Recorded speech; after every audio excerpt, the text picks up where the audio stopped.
Hello, this is Lisa, CEO of Sight for White and White Sense, welcoming you to this week's Talking News on Friday the 24th of May 2024.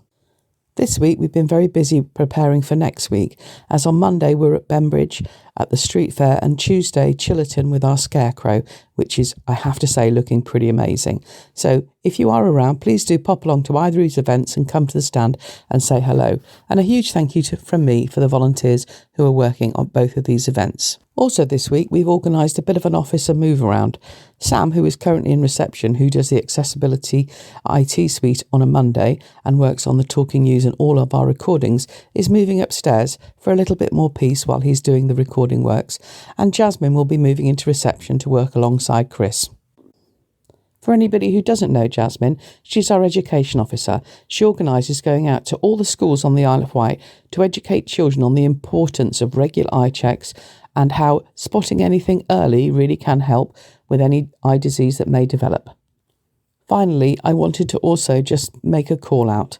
We've been approached by Health Watch on the island in order to give feedback on how services for visually impaired people work when they're receiving cancer treatment. This obviously is an extremely delicate subject, but we are asking if anybody has used the cancer services, whether that is for screening or treatment, if you would like to come forward and you can have a one-on-one chat with them or a group chat, whichever you prefer, where you can give feedback on how the services work for people who are VI. If we can give this feedback, it will help to shape future events. So if you would like to join in, please could you contact me, Lisa, on 522205 and I can put you in touch with them. Thank you very much for your help. Kind wishes, Lisa, CEO, Sight for White and White Sense. Here is this week's charity news for the 24th of May 2024. Swimming is not on Monday due to the bank holiday, but will resume next Monday, the 3rd of June, usual time at Medina Leisure Centre. There is yoga on Tuesday at Millbrook House. Yoga runs from 1:45pm to 2:45pm and the cost is £4, which includes refreshments. All are very welcome. Our weekly coffee and chat is on Wednesday at Millbrook House between 10am and 11:30am. The cost is £2, which includes coffee and cake. Staff are always on hand to help with any inquiries, and equipment will be available to try out. Thursday is Mix and Mingle. This group meets between 10:30am and 2pm every week. Booking for this group is essential, and at the moment there is a waiting list for people to join. Striders is on next Friday. We will be walking from Brystone around Limerston and back to Brystone for lunch.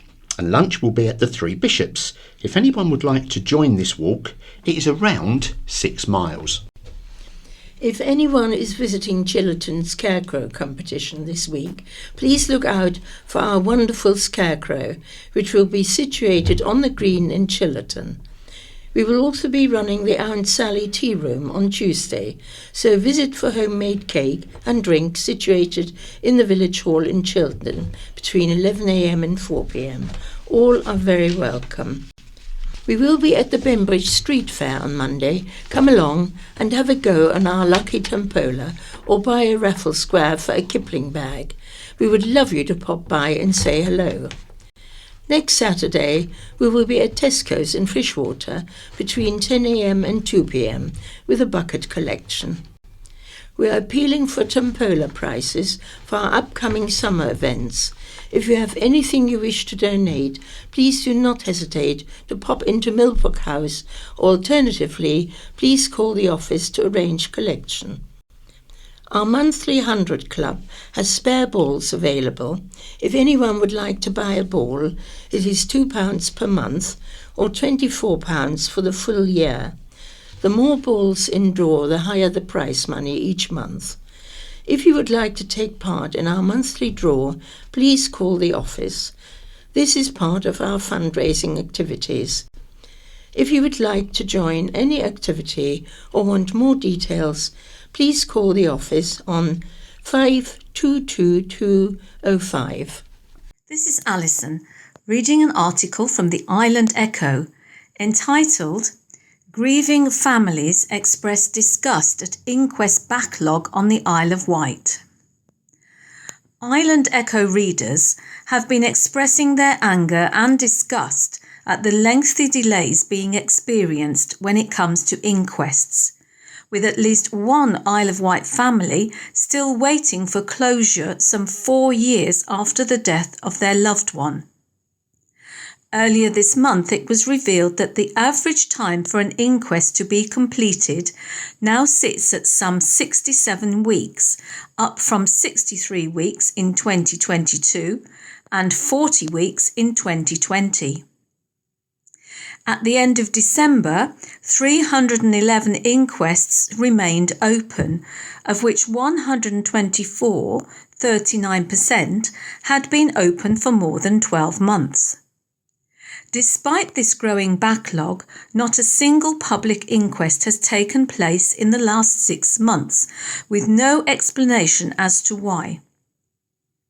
Since publishing the news about the increased delay in inquests, a number of readers have been in touch with their experiences. One family says their loved one died in May 2020 and experienced a traumatic death at St Mary's Hospital. After 4 years, they still only have an interim death certificate and say they hear nothing from the coroner's office. The delays mean that they have exceeded the 3-year limit to make a formal complaint about the hospital's alleged actions. Other comments from local families include, "I'm not looking forward to all the memories being dragged up again and having to relive it all. It will be a huge setback. Over 2 years now, and we need closure. More like 2 to 3 years is the reality, and it's shocking. So hard for the loved ones left behind. All we hear is excuse after excuse from her. Disgusting service, and the woman should be sacked. I just do not understand how this is being allowed to happen. We are at almost 3 years of waiting." Last autumn, the family of Rideman Alfred Goddard finally saw a conclusion to his inquest some 6 years after he died. Island Echo now has a list of 64 deaths which are expected to go to inquest, the oldest of which dates back to January 2020. For many of these deaths, the name of the deceased is simply unknown because the opening of inquests is not publicised. A number of Section 9C, in writing hearings, have taken place across March, April and May. There are hopes that the backlog of inquests can be reduced with the introduction of a dedicated coroner's court at Seaclose in Newport, as previously reported by Island Echo. Nearly £90,000 has been set aside to transform the first floor of the offices at Seaclose into a dedicated court by September. Work is set to get underway in July to provide a large courtroom, jury retiring room, conference rooms and modern office space. The Isle of Wight Council, which funds the coroner service, is also currently looking to employ 2 coroner officers at a total cost of around £55,000. This is Michael reading an article from Island Echo. Isle of Wight residents offered funded support to tackle climate change. Island residents who want to make a positive difference and tackle climate change are invited to attend a free online information event in June to find out more about how a lottery-funded campaign can support them. The Greening campaign has been awarded National Lottery funding to provide a team of experts to help 20 communities across Hampshire and the Isle of Wight tackle climate change. Organisers have teamed up with the Hampshire County Council and Hampshire and Isle of Wight Wildlife Trust and the sustainable gardening charity Garden Organic to bring a supported programme to local residents. These partners are working alongside the greening campaign and the communities using their expertise to help residents come together and change behaviour in their community. To showcase the success of the projects, the University of Southampton is monitoring and evaluating the work achieved. Tarina Plowright, founder of the Greening Campaign, says, "When we opened the programme, we were looking to work with 20 communities, and we have been amazed at the interest and take-up from right across the county. Communities have really come together and are already achieving quite remarkable things. We have been able to extend the number of places available, so I would ask anyone interested in taking part to get in touch as soon as possible. The online information event is being held on the 11th of June at 1900. More information can be found at greening-campaign.org. This is Patrina reading from Isle of Wight Radio. Green light for Royal Navy Parachute Display Team to join Isle of Wight Armed Forces Day. The Royal Navy Parachute Display Team will be back by popular demand at this year's Isle of Wight Armed Forces Day. Last year, they were one of the highlights of the show, and they will be dropping in on Ryde Beach on the afternoon of Sunday, 30th June. The team jump with coloured smoke and flags in a spectacular display of military precision, discipline and teamwork. Ian Dorr, Armed Forces Day organiser, said, "It ticks the excitement box every time. What could be more bonkers than falling out of a perfectly serviceable aircraft, then landing on a beach from 6,000 feet? In all seriousness, last year they were right on the envelope because of the wind, and it really was touch and go. In true daring do style and not wanting to let the crowd down, out they came. 20 seconds of free fall at 120 miles per hour, then onto the sound, touchdown. This thrilling element of the event is sponsored by Whitelink, and commercial director Phil Delaney added, "Whitelink is honoured to be part of this year's Armed Forces Day as we remember the D-Day landings 80 years on. Armed Forces Day both raises money for very good causes and celebrates the achievements of our brave men and women in uniform, plus of course cadets, veterans and their families. As supporters of the Armed Forces Covenant, Whitelink is proud to employ many ex-service people too. We are certainly looking forward to what is going to be an exciting and historic day." Whitelink is also offering a 20% saving on foot, car and motorcycle ferry travel to the Isle of Wight for Armed Forces Day between the 29th of June 2024 and the 1st of July 2024. Ian added, "It's not just about the parachute display itself. It demonstrates skill and courage, which leads to excitement and adventure. I vividly remember my first static line jump from years ago. The first 4 seconds are uncontrolled chaos, followed by a calm floating as you descend. Freefall is a whole different ballgame, and this team take it to another level.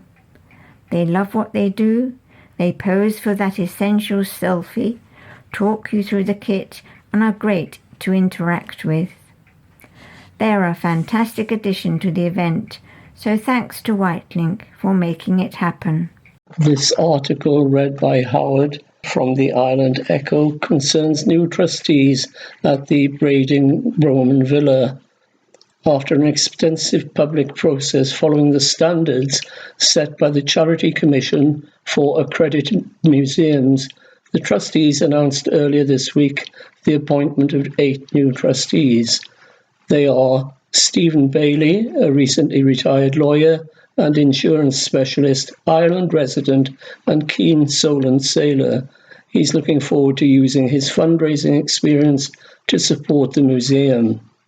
Dr. Angela Buckley, a historian and author with particular interest in giving talks on historical subjects to non-specialists. She enjoys researching the Isle of Wight's rich history and is actively involved in the Isle of Wight Literary Festival. Kate Collins, DL, a Brading Roman Villa volunteer who has worked with several island organisations, including the Isle of Wight Sports Foundation, the RYS Foundation, and the Mountbatten Hospice, of which she is proposed to become a trustee in July. She's also on the panel for King's Awards for the voluntary sector. Martin Davis, initially trained as an accountant and, after a varied career, was latterly the bursar at Ryde School. Since retirement, he's undertaken a number of non-executive roles and voluntary charity work. A former trustee of Brading Haven Yacht Club, he's active in training young sailors. Jessica Garbett, a chartered accountant and owner of a yoga practice in Brading, with experience as a governor of the Isle of Wight College and various other third sector organisations locally. Outside of work, she's a volunteer in train operations at Isle of Wight Steam Railway and a keen sailor. Nigel Hartley, MBE, the CEO of Mountbatten Hospice Group, with 35 years of experience working in the charity sector. He brings a wealth of knowledge of the island and the charity sector. Sarah Jane Kitchen, a former GP who now works as a tour guide with a passion for history and heritage sites. She has valuable experience with volunteers and education. Dr. Louise Revel, an archaeologist and associate professor of Roman studies at the University of Southampton, specialising in the impact of Roman rule on the peoples of the Western provinces. She's had a long-standing interest in Roman Britain. She was a co-editor of the Oxford Handbook of Roman Britain and is currently working on a new book on Roman Britain. Stuart White, chairman, has said, "We're delighted to welcome these new trustees as they bring a wide range of skills and experience to complement and refresh those of our board and will play a key role in the continuing development of the villa." This is Alison reading an article from Isle of Wight Radio entitled Young Enterprise Glory for Carisbrooke and Medina College Team. Carisbrooke College and Medina College's joint team, Wild Wax Melts, has won the Best Company Award in the Young Enterprise Company of the Year Grand Final for Hampshire and the Isle of Wight. Wild Wax Melts, made up of Year 10 students, Freya and Sophie from Carisbrooke College and Archie from Medina College, are the first team from the island to see such success in the challenge at this level. They will now go on to compete in the Southeastern Regional Final at Samsung KX in London on Thursday, May the 23rd. The team formed at the start of the programme in September 2023 and came up with the concept of manufacturing and selling a range of wax melts. They have developed their product, formed marketing and sales strategies, and have secured funding through local Dragon's Den style events. They have worked hard to create retail opportunities for their business and have attended various local events to sell their products. They have been supported by an appointed business advisor, Tracy Osborne from Quor Abbey. A second team, made up of Carisbrooke College students, also entered the competition and have seen great success. Insignia, made up of Year 10 students Molly Nora, Lissy and Morgan, set up a badge making business and have been very successful in securing corporate orders from organisations such as the Isle of Wight Council and Isle of Wight Pride Company. They have been supported by business advisor Mark Lowndes of RPL Construction. The Island Sixth Form also entered 2 teams into the competition. I.O. magazine, made up of Ethan, Finley and Charlotte, and the Little White Jewellery Box, made up of Finn, Amelie, Ellie and Ruby, who won the award for marketing at the Isle of Wight Grand Final. At the Isle of Wight Grand Final, Wild Wax Melts won the Best Company Award and Diane Butler Memorial Finance Award. Insignia were runners-up in the competition, meaning that both teams progressed to the Hampshire and Isle of Wight Grand Final in Southampton on Wednesday the 15th of May. Wild Wax Melts won the Best Company Award and a special award for marketing. Insignia won a special award for presentation despite being a person down. Careers leader for the Isle of Wight Education Federation, Sarah Coetzee, said, "We are so proud of all our teams and how they have performed throughout the Young Enterprise Company programme process. They have taken on new challenges and learnt so much, always impressing us with their dedication, commitment and enthusiasm. Their success is well deserved, and we are also grateful to their business advisors who have helped foster their entrepreneurial talents." Executive Head Teacher Matthew Parr Berman added, "I am immensely proud of these young entrepreneurs who have shown that they are able to compete with their peers on the island, mainland and beyond. We can't wait to see how Team Wild Wax Melts do in the next stage of the competition and how they use their business acumen going forward in the future. They are an inspiration to our younger students." This is Michael reading an article from Isle of Wight Radio. Isle of Wight Chief Constable reacts as police document reveals fewer arrests proposal. The Police Chief of Hampshire and the Isle of Wight has released a statement following leaked internal documents which suggested officers make fewer arrests in order to save space in prisons. Chief Constable Scott Chilton said, "Relentlessly pursuing criminals and giving victims the service they expect from policing remain our core priorities. We continue to be proactive in arresting those who are suspected of committing crimes, targeting prolific offenders and people who are wanted on warrants. We are arresting more people and bringing them into our custody centres, and this remains our approach. We are aware of the pressures being faced by the partners within the wider criminal justice system and working with them to ensure that people can continue to be brought before the courts in a timely manner. We will provide the support required, but we must keep the public safe." This is Katrina reading from Isle of Wight Radio. Hover Travel offering half-price travel for D-Day 80. Hover Travel is offering half-price fares as part of a D-Day initiative.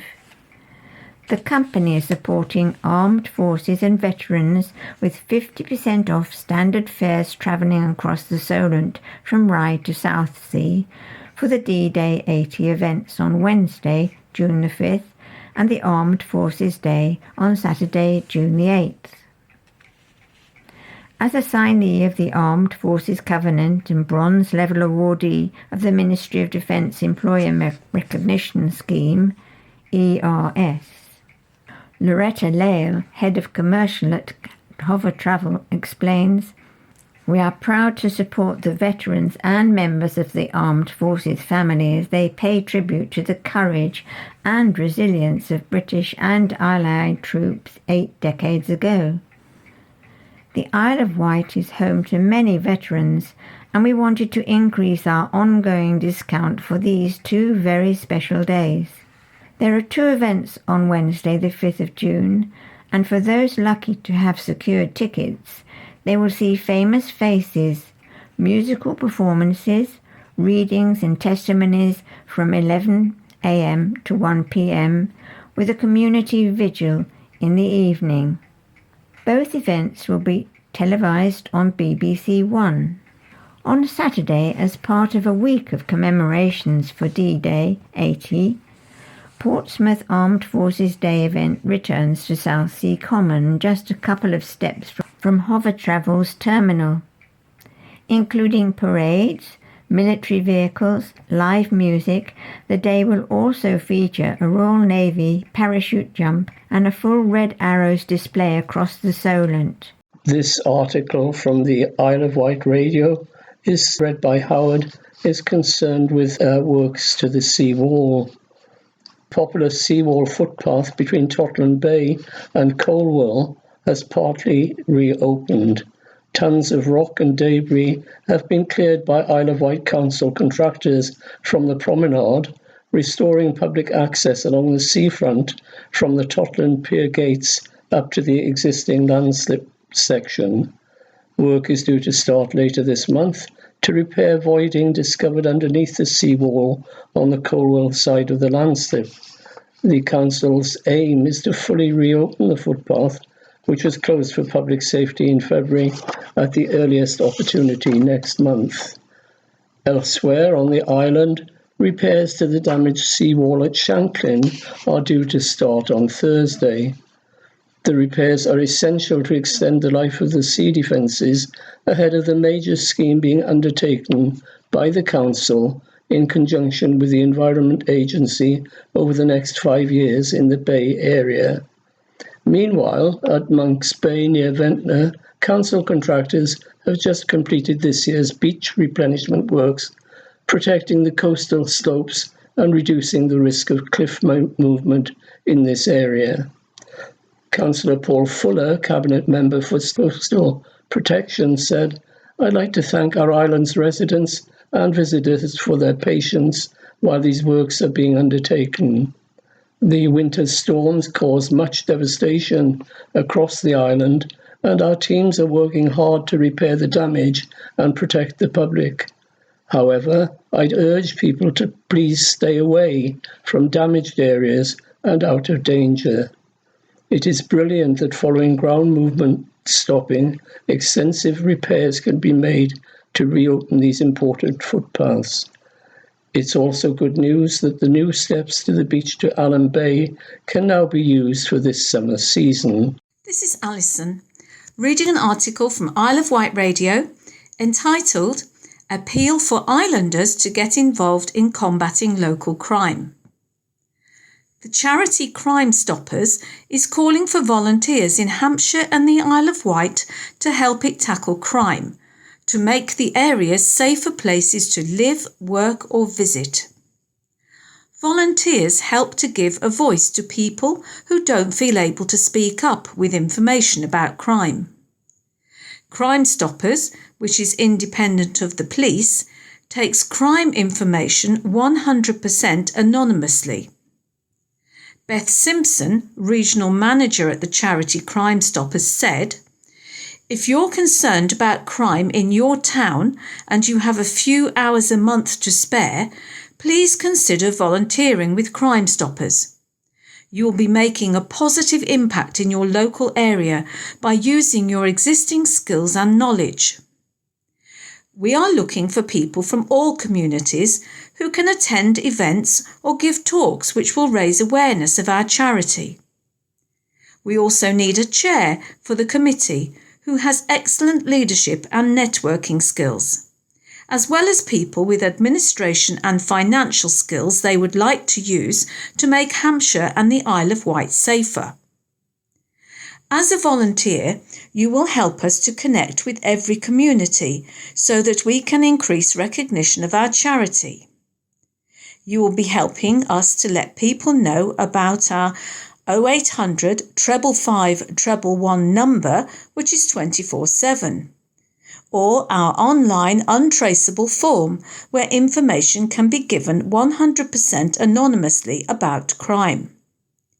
It's a great way to use your existing skills to help your local area or to develop new expertise, all whilst knowing you are making a significant difference to people's lives." This is Michael reading an article from Island Echo. Free breakfasts for Ireland's essential workers every Wednesday thanks to Orchard House. Newport's Orchard House has decided to treat essential service workers to breakfast with free takeaways. The initiative aims to acknowledge and support the hard-working individuals who provide essential services, offering them a small but meaningful token of gratitude. Whether they're healthcare workers, emergency responders, or public service staff, these workers can stop by Orchard House, located on Fairley Road, grab a delicious breakfast and continue their vital work, feeling appreciated and fueled for the day ahead. If you're part of the island's essential services or a community nurse or carer, drop into Orchard House every Wednesday from the 29th of May to the 26th of June from 7:30 to 10 for a pasty, bacon roll or fresh fruit salad and a coffee or tea. This is Katrina reading from the Island Echo. 32% rise in those under 40 being diagnosed with diabetes in the region. The number of younger people being diagnosed with type 2 diabetes across Hampshire and the Isle of Wight is rising to alarming levels, a charity has warned. A new report published this week by Diabetes UK says the government faces a generational opportunity to tackle the crisis with a range of measures, including addressing the factors causing obesity and health inequalities. The report reveals that there was an almost 40% increase in the number of people under the age of 40 living with a diagnosis of type 2 diabetes between 2016-17 and 22-23. The charity estimates that there are now almost 168,000 people under 40 with the condition in the UK, a rise of more than 47,000 since 2016-17, says the figures should come as a major wake-up call to policymakers.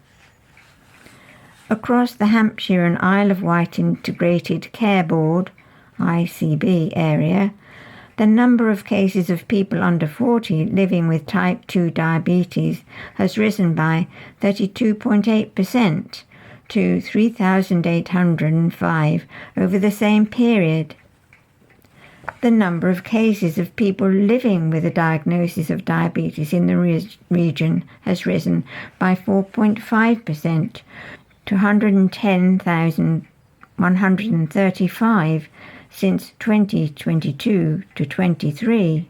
Phaedra Perry, head of Diabetes UK South West and South Central, says, diagnoses of type 2 diabetes in people under 40 are rising to alarming levels in Hampshire and the Isle of Wight and across the UK. It is a damning indictment of the barriers that many of us face to living a healthy life, where good food is affordable and exercise isn't a luxury. There is a generational opportunity to stop this crisis in its tracks, and we are calling on all political parties to seize it. We need bold action to reverse the rising trend in type 2 diabetes, overturn our broken food environment, and give every child and young person the best possible chance to grow up in good health. The decision taken now will not only determine the health of young people today, but also the next generation. Type 2 diabetes has historically been associated with older people, but cases among under 40s have been on the rise in recent years and are now increasing at a faster rate than among over 40s. The condition is known to have more severe and acute consequences in people under 40 without the right treatment and support. It can lead to serious diabetes complications that include kidney failure and heart disease. Devastatingly, those who develop type 2 diabetes at a younger age are also more likely to die early. For more information about the signs and symptoms of all types of diabetes and the Know Your Risk tool, visit diabetes.org.uk. This is the second part of the Talking News, read by Jerry and Ursula. Here we have some news items and sport. Walk the White raises a record-breaking total. Walk the White 2024 raised a record-breaking sum for Mountbatten. 10 days after, 9,500 people joined together for the annual iconic walk, Mountbatten has confirmed fundraising efforts have raised a landmark figure of £500,000. Speaking during a thank you evening for volunteers and sponsors this week, Mountbatten CEO Nigel Hartley said, "It was an extraordinary achievement, though warned against complacency. It feels very emotional to say we have reached £500,000, he said. We knew topping last year would be a big ask, but our incredible community has got behind us and achieved something very special. £500,000 is a remarkable figure, and the money is absolutely vital in helping us to maintain our services at the current level." Mountbatten is now supporting over 2,200 people living at home across the island, plus hundreds at the hospice every day, with demand for its services continue to grow. Nigel added that funding Mountbatten receives from the NHS is around a third of the overall £10.5 million the charity needs to find every year, making fundraising efforts at events like Walk the White so vital for its services. This is Torment for Infected Blood Scandal Victim. No closure after inquiry exclusive. It's nice to know the truth is out, but we're never going to get closure because we're still living with it. An Isle of Wight victim of the infected blood scandal has told the county press, after a landmark inquiry ruled that systematic failures had destroyed lives. Kevin Goddard, 56, from Ryde, has faced decades of uncertainty and worry following a shock hepatitis C diagnosis when he was in his 20s. This week, victims and families across the country have learned the findings of a 6-year investigation. He told us his harrowing story. Kevin was among 5,000 people with haemophilia and 30,000 people in total who were exposed to diseases through contaminated blood products between the 1970s and the early 1990s. Of those, around 3,000 have died. Addressing victims and families earlier this week, Sir Brian Langstaff revealed the findings of a 6-year inquiry into the scandal. It ruled that there had been a catalogue of systematic collective and individual failures, stretching from government to the NHS. Kevin said it took a lot to hold the tears back, especially after what he had said were years of denials and knocks from politicians. "We knew from day one that there was a cover-up," he said. "For somebody who has been infected or somebody who has lost a loved one, you're never going to get closure because you're still living with it." Kevin, who as a child was diagnosed with haemophilia, a rare disorder in which blood does not clot normally, said his horrendous ordeal started in the early 90s. During a tooth extraction, he was given Factor VIII, a product for blood clotting. From that day onwards, he felt ill and knew something wasn't right.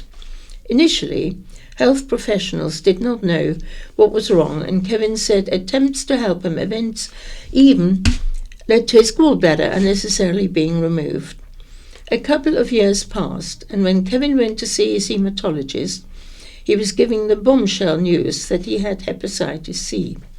Basically, he said it's a virus and it was in the Factor VIII and will probably kill you. Kevin told the county press. He said, "Enjoy what time you have and take your family to Disneyland." Kevin said the virus is dormant, but he still gets days of exhaustion and has had years of pain and torment. In the 90s, I had to go for hydrotherapy, and the person in charge screamed at me across the swimming pool in front of other patients Don't get in the pool, you're infectious. How does that make you feel? It's horrendous.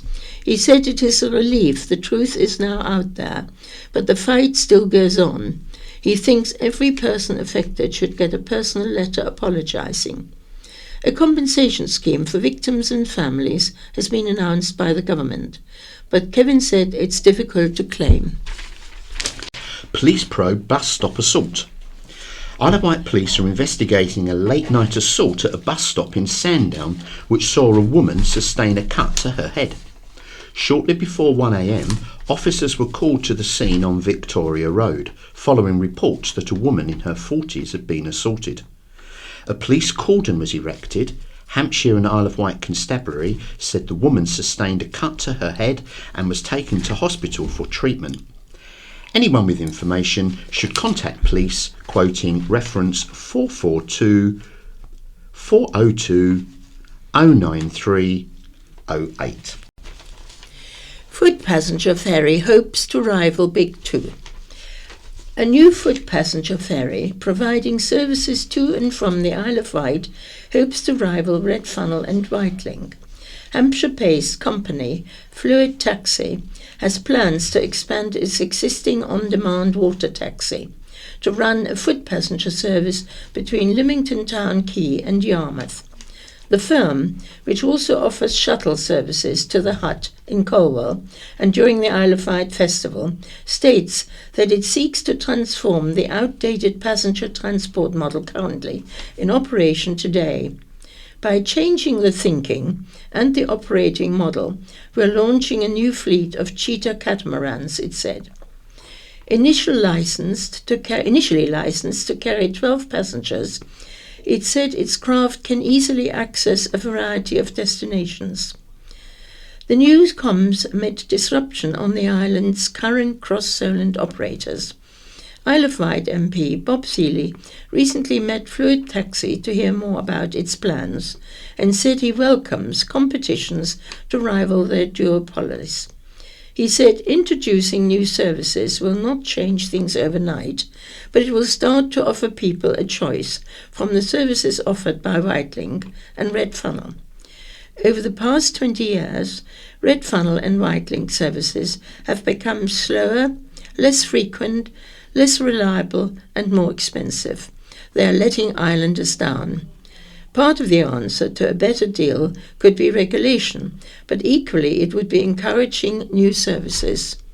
I met with Fluid Taxi to hear more about their exciting plans using battery-powered vessels made on the Isle of Wight. They will be unveiling exciting announcements in the coming weeks. There are several new services trying to start on different cross-Solent routes. I wish them all well. For the Cowes route, I will be contacting Associated British Ports and the Cowes Harbour Commission. They need to be supporting new services. A spokesperson for Fluid Taxi said, "We have been offering an on-demand water-based taxi service in the Solent area since 2009. Now we're really excited to be in a position to expand our services further and look out for announcements soon." With a transfer time of 25 minutes and competitive prices, the Lymington to Yarmouth foot passenger service is scheduled to launch in July. Celebrity YouTubers visit Car Ferries Bridge.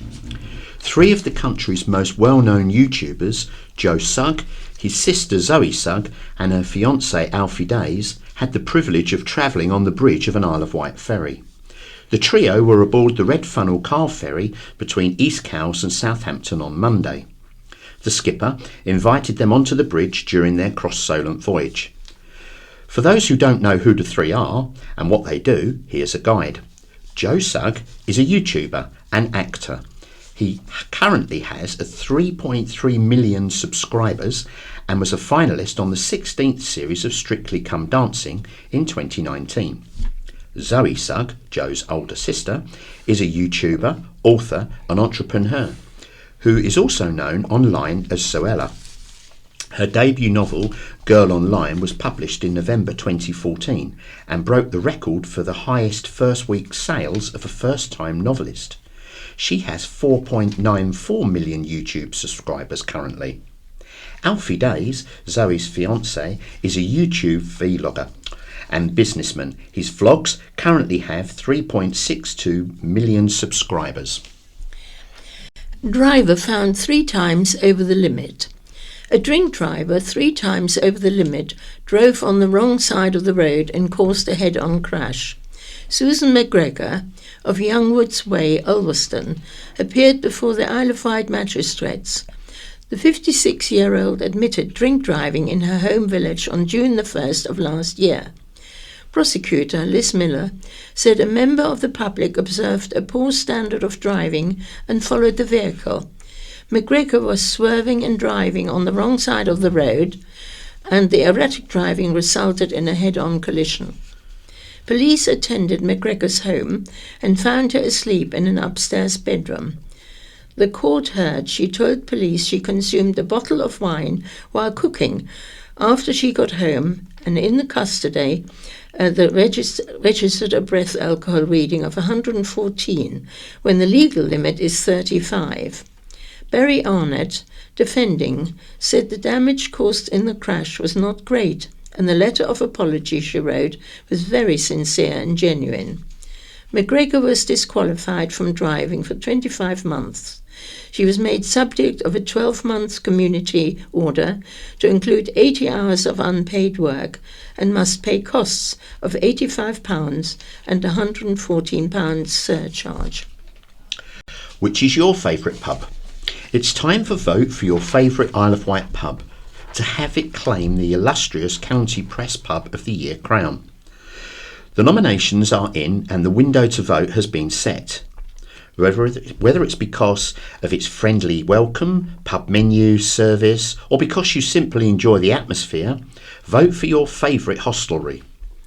The top 10 pubs in the running, as chosen by the County Press readers over the past few weeks, are the Sportsman's Rest at Porchfield, the Castle Inn in Ryde, the Bugle Inn in Brading, the Vine Inn in Freshwater, the Vine Inn in St Helens, the Hog's Head in Newport, the White Hart Inn in Haven Street, the Star Coffee and Ale House in Ryde, Corkheads in Sandown, and Newport Ale House. Fill in the voting coupon on page 18 in this week's paper, and the form will be in next week's too. Last year, Ventnor's Crab and Lobster Tap claimed the coveted title. Changes at the top for the County Press. The Isle of Wight County Press is recruiting 2 journalists to work at the UK's biggest-selling local weekly newspaper. The recruitment for a digital reporter and local democracy reporter comes as Laurie Little is set to become sole editor this summer. Reporter Oliver Dyer, fresh from his scene-stealing appearance on Sky's TV's Hold the Front Page, has been promoted to chief reporter, effective this summer. Laurie said, "I'm excited to be taking the County Press to the next level with lots of exciting developments to come." Bolstering the team will ensure the website and newspaper remain the places to keep up to date on the island. We've retained our standing as the biggest selling local weekly paper in the country, and this, combined with our digital-first ethos, makes us the leading island media outlet. I'm proud we're trusted by the community to tell Islanders' stories. The changes come as Laurie's current co-editor, Lucy Morgan, departs for a regional head of communications role in the charity sector. Laurie added, "I would like to pay tribute to my departing co-editor Lucy Morgan, who has been instrumental in leading many of the digital changes. It has been an honour and an absolute pleasure to work alongside Lucy, particularly when we co-edited the paper, twice shortlisted for Weekly Newspaper of the Year and at the prestigious Newspaper Awards, and of course, starring on Hold the Front Page. We've really put the County Press on the map." Lucy said, "I've had an incredible time. Laurie and I have overseen some significant changes in the last year, and it is fair to say it's been busy. I joined this leading news organisation just a few weeks before the first COVID-19 lockdown, And alongside publishing thousands of stories about the Isle of Wight, we have also reported the impact of some unprecedented national news on our community. In the 4 years I've been here, the island has celebrated Queen Elizabeth's Platinum Jubilee, mourned her death, marked the accession of a new monarch, and seen the tenure of no fewer than 3 prime ministers. I know this trusted and historic brand, which turns 140 this year, is ensured a bright future with its current team in place. Man jailed for BB gun attack. A man who shot another man 5 times with a BB gun, leaving a pellet lodged in his eye, has been jailed. Ronnie Morris of Joseph's Way, Shanklin, appeared at the Isle of Wight Crown Court on May the 10th. He previously pleaded guilty to unlawful wounding on January the 11th, 2024. Court heard how Morris visited a flat in Ryde on the 26th of September 2023. Prosecuting Nick Maher said the then 29-year-old, who is now 30, picked up a pellet gun and shot it 5 times towards another man. 1 pellet got lodged in his eye and he was also hit in the head. Morris left the address and was later arrested by police, Mr. Mather said. The injured man was taken to hospital and details of a medical report read to the report revealed the pellet narrowly missed his pupil and did not cause him to lose his vision. Arguing for a more lenient sentence, Bernice Mulvaney, defending, said the offence was unpleasant, but medical evidence shows there was no permanent damage to the victim's eye. She said although dangerous, a BB gun is not the most dangerous firearm type. She said Morris, who has been in custody since September last year, is absolutely gutted about what happened.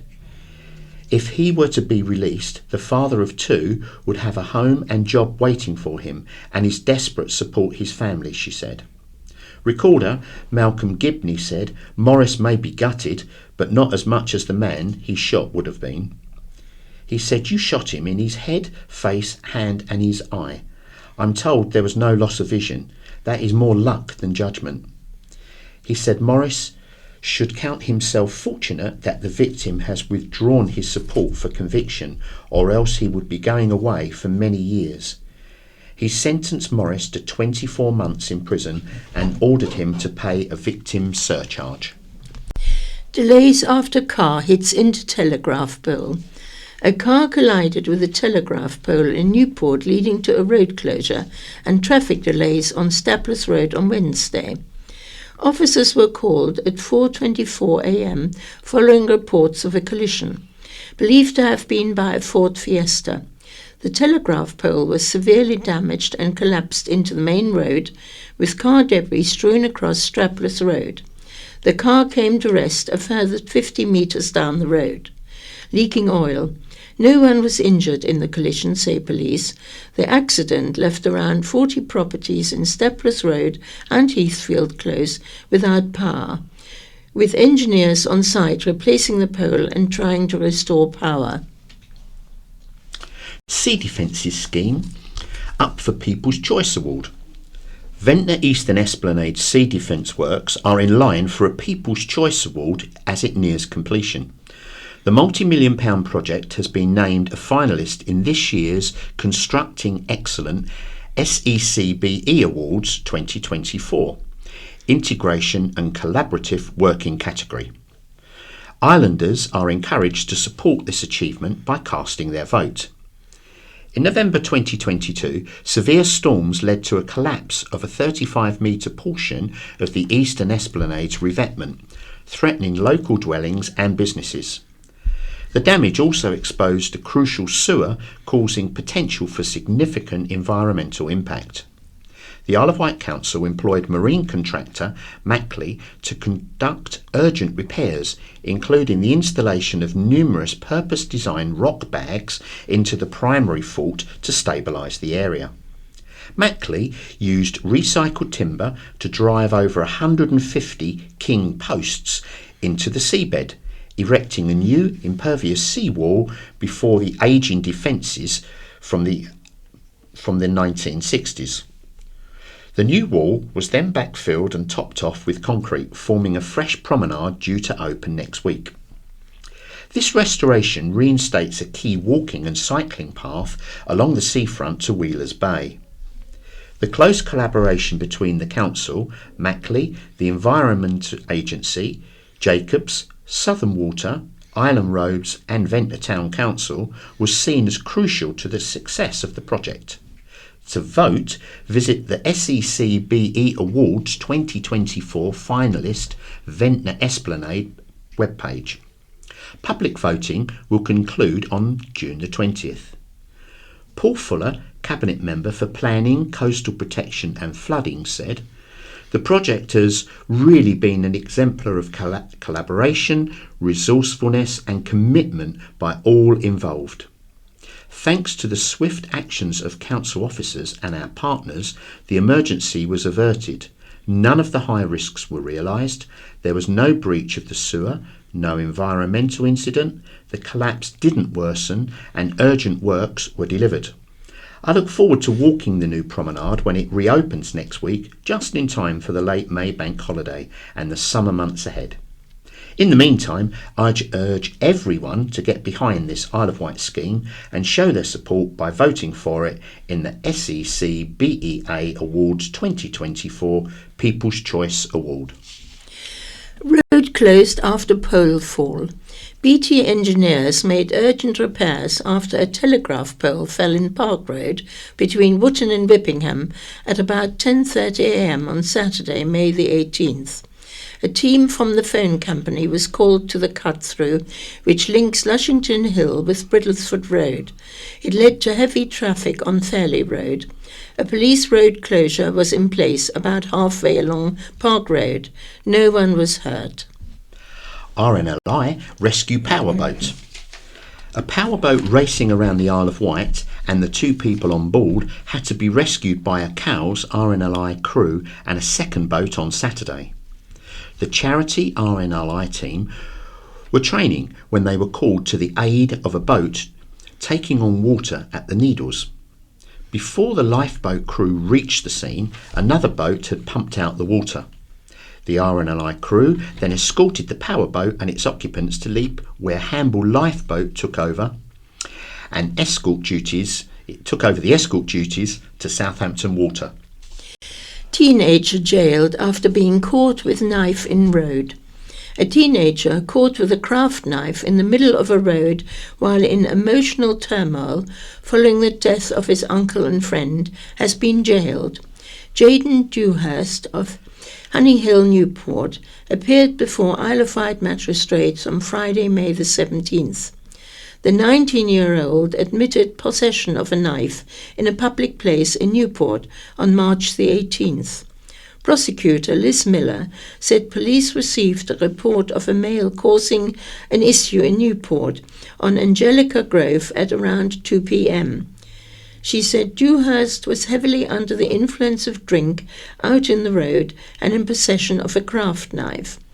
A police officer with a dog was the first to arrive at the scene and gave him clear instructions to drop the knife, and he did. Miss Miller and Dewhurst had blood on his arm.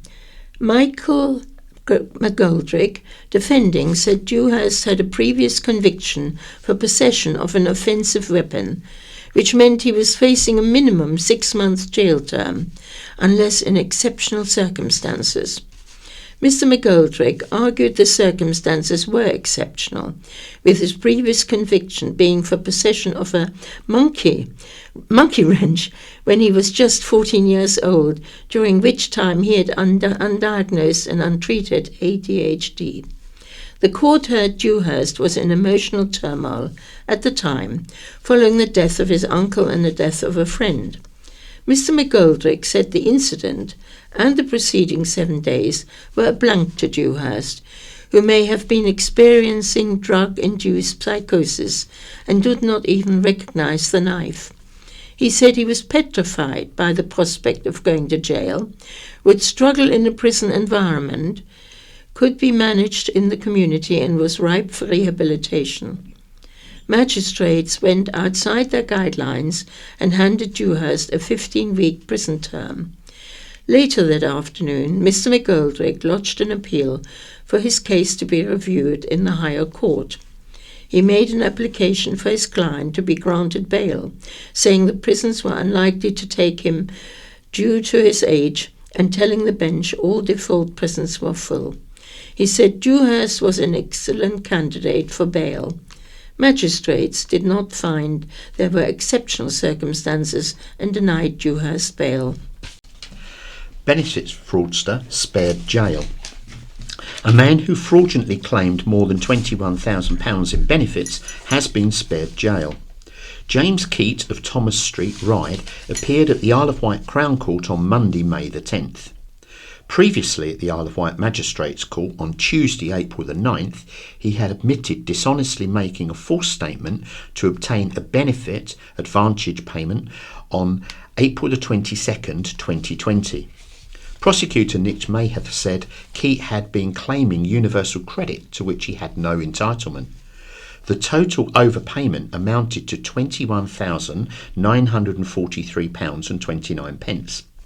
Mr. May has said Keat had significant assets in his bank account he failed to declare and was not entitled to universal credit. Bernice Mulvaney, defending, said Keat, 48, had not made the claim out of greed and there was no evidence of a lavish lifestyle. She said the money was linked to his business and was wrongly classified as savings, and he used it to keep his struggling business afloat during COVID lockdown. She said he is embarrassed, ashamed and genuinely remorseful and has started paying the money back. Recorder Malcolm Gibney agreed a custodial sentence was not necessary. He handed Keat a 20-week sentence, suspended for 2 years with 15 rehabilitation days and 15 hours of unpaid work. Kostya buzzing after BGT show. An Isle of Wight student is looking forward to the live Britain's Got Talent semi-finals after his dance group received the golden buzzer on Saturday night's episode. Ukrainian boy Kostyantin Rostovsky, nicknamed Kostya, attends Christ the King's College and is a proud member of the dance company Phoenix Boys. The group, which includes members from across the UK, were jumping for joy after dance legend Bruno Tonioli hit the golden buzzer so hard that he smashed it. After the audience gave them a standing ovation, a teary Bruno said how the group reminded him of being a young male dancer.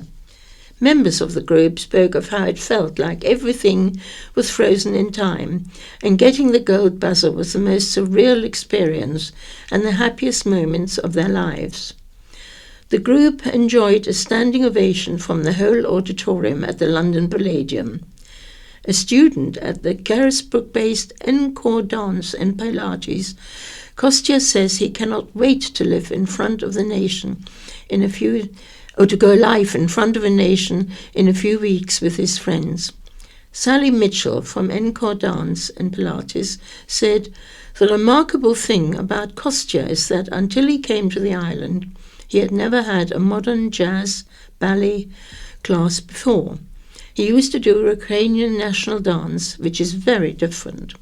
He is very new to these styles of dance, but is naturally talented and he always works super hard in lessons." The Phoenix Boys has been a great program for him to join, as it's really inspiring for him to learn from, and dances alongside a strong group of male dancers. Phoenix Boys is a nationwide dance associate program that provides training for budding male dancers, enabling them to thrive, whether it is for a hobby or a career on stage and screen. And now we move on to White Memories and Nostalgia. Line barely broke, but even but left a rich legacy, says Alan Strood. In 1888, the Freshwater, Yarmouth and Newport Railway Company, FYNRC, opened for business. Not that there was much. During its existence, the line was never troubled by huge profits, just about managing to break even. It soldiered on for more than 60 largely unprofitable years, during which time it was amalgamated into the Southern Railways in 1923, before passing into the ownership of British Railways in 1948, when Britain's railways were nationalised.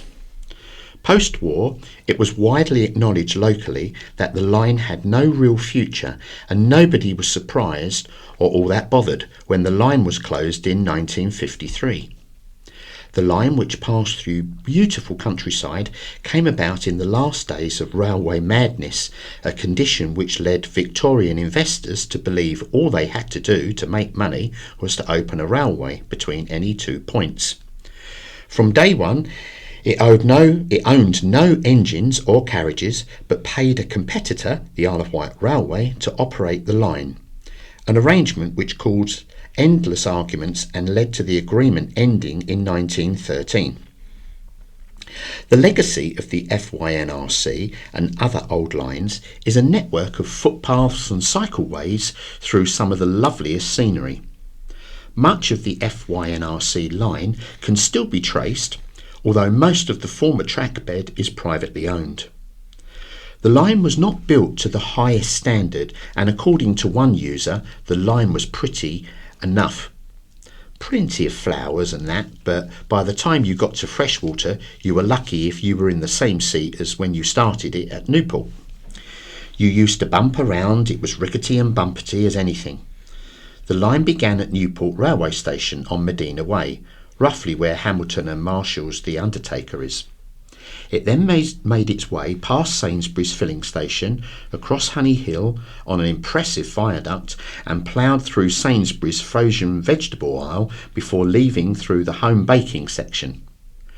It then crossed Petticoat Lane, where the crossing keeper's house still exists, and made its way to the Carisbrooke station, now buried under the playing fields of Christ the King's School. Passing under the road at Gunville near the Spa, the line carried on across farmland until it came to Bettyhaunt Lane, where it passed under the road bridge, now a lonely bridge crossing over a line that isn't there. In winter and early spring, a crop mark can be seen across the fields, showing the line of the long-gone track bed. The next stop was Watchingwell Station, except that it wasn't. The tiny station, which still exists, was solely for the use of the landowner, who demanded it as a condition for allowing the line to pass through his land. It can be found on the public footpath N149, which starts at Great Park Farm. Even Kelbourne had a station in those days. It was situated along Elm Lane and was demolished in the early 1970s. A bungalow, Badger's Bend, now stands on the site, but in the private garden much of the platform still exists. A mile further on was Ningwood Station, at the junction of Wellow Bottom Road and Station Road. Now in private ownership, surprising amount of the original station still exists, tastefully restored.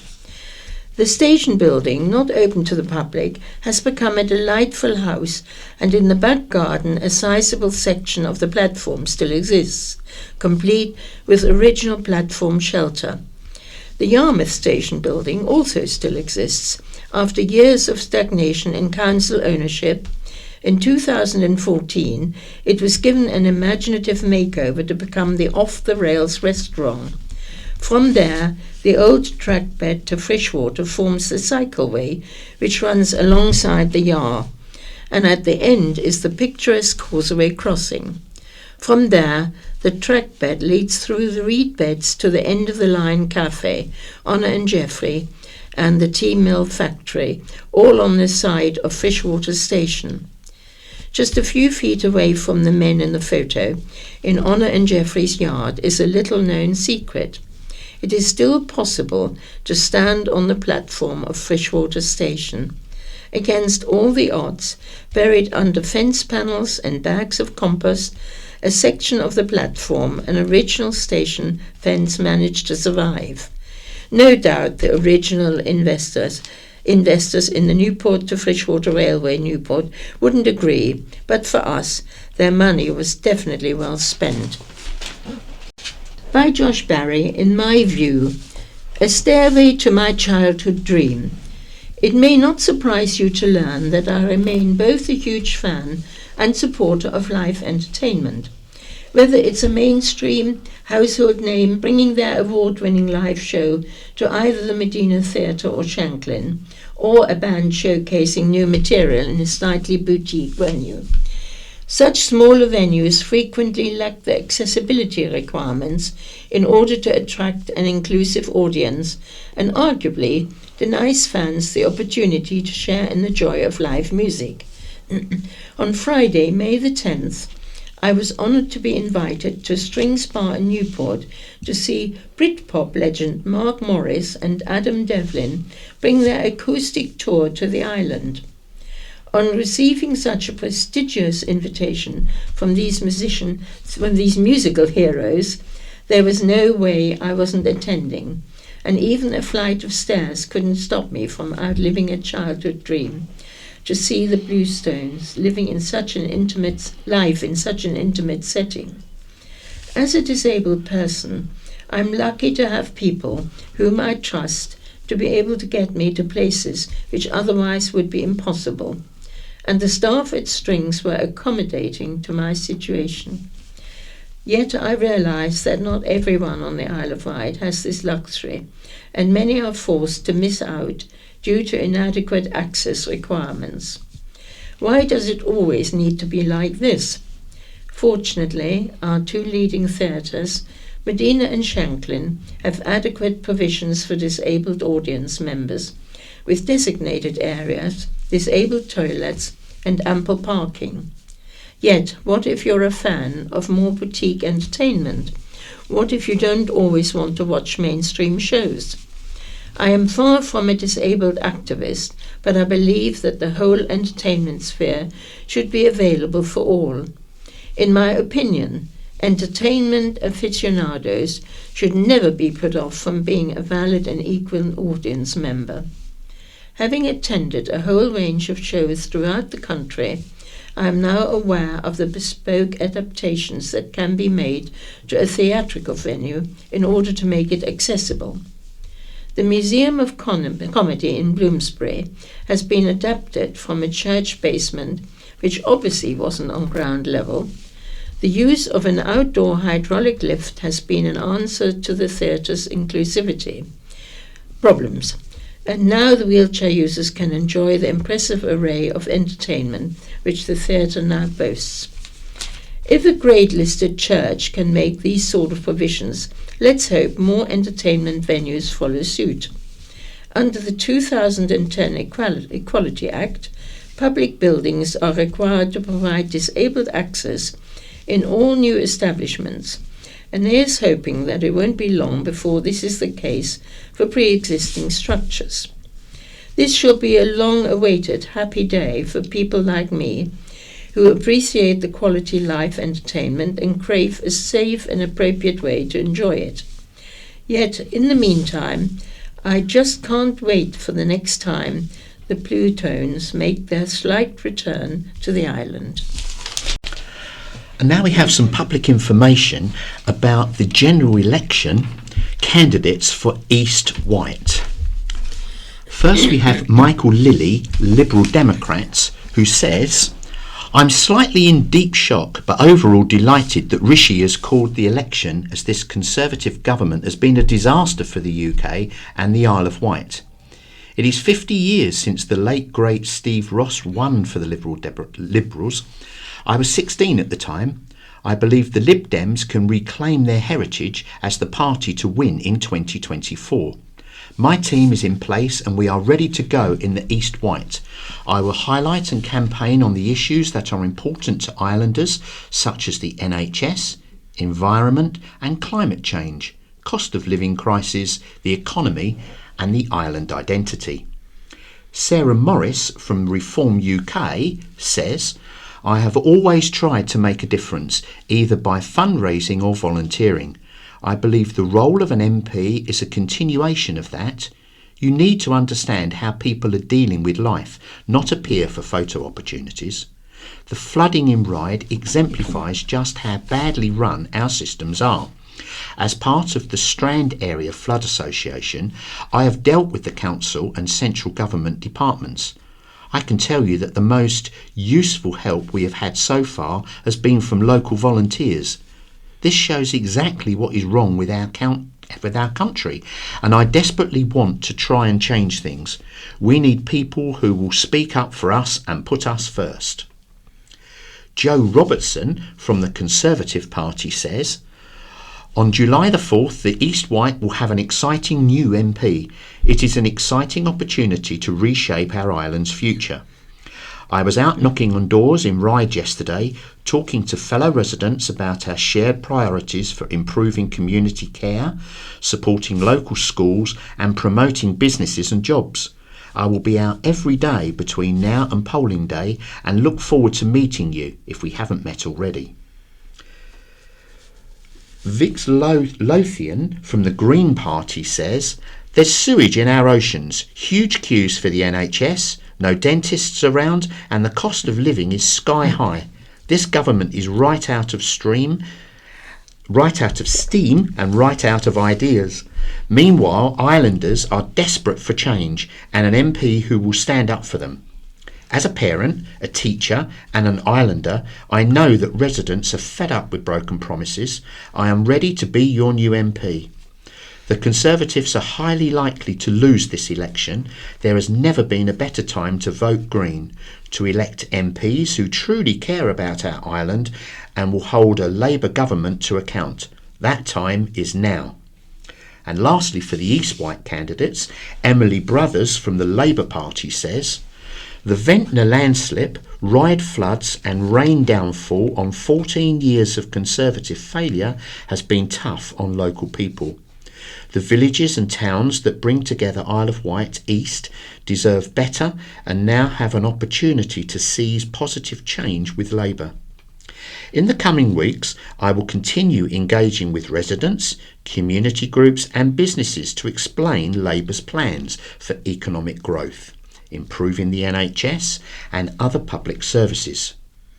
As your local MP, I will work relentlessly to represent the interests of local people. The constituency is to say my priority, and I am best placed to work with a Labour government to reverse the Tory cost of living crisis, regenerate our high streets and protect our amazing coastal resources.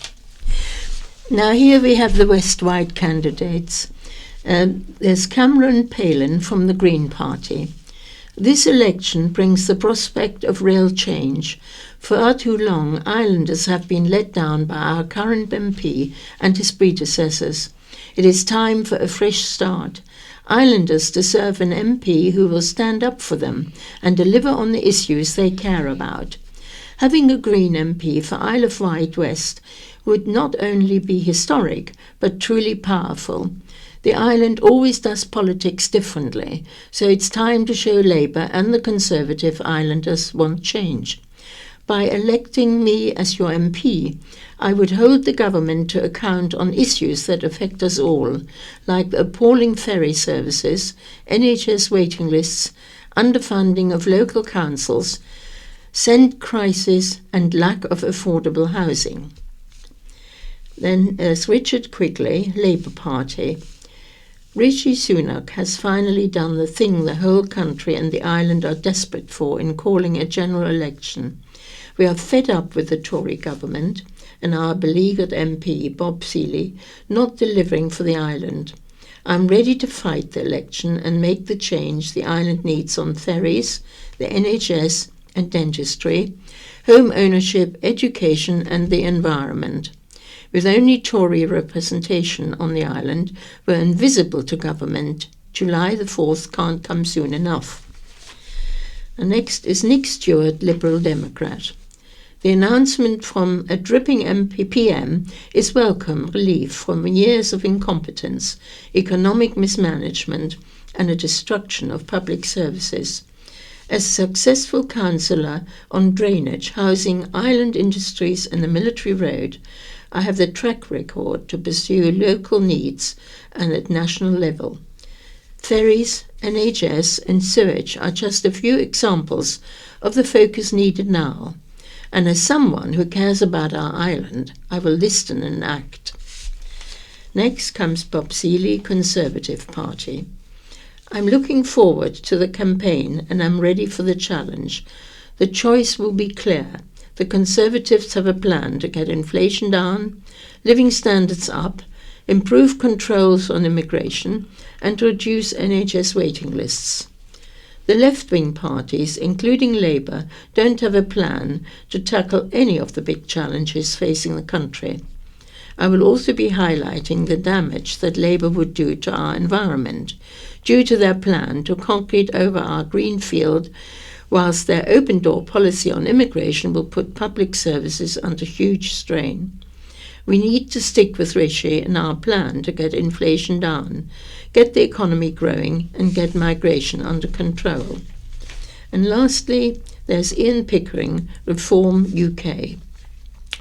Reform UK are ready to fix broken Britain.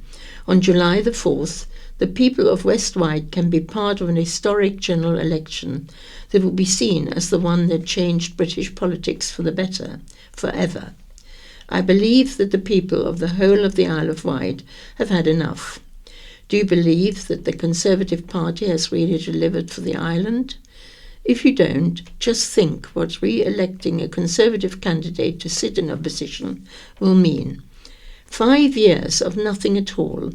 By voting for reform, you have an opportunity to make a real difference to the whole of the United Kingdom.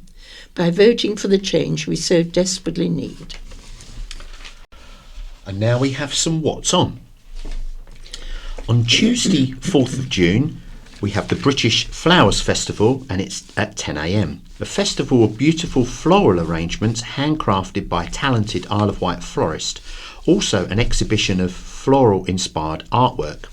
It's at Carisbrooke Priory, which is at 39 Whitcomb Road, Newport. Thursday the 6th of the 6th, Mardi Gras 2024, the story of Carnival. New Carnival's annual flagship event, the Isle of Wight Mardi Gras 2024, will take place on Saturday, the 6th of July in Ryde, featuring over 25 local schools and community groups, all telling the story of Carnival Ryde. Telephone number 01983 716095. Vectis Brass Band, 8 p.m, evening concert, Rilston Gardens, 11 Popham Road, Shanklin.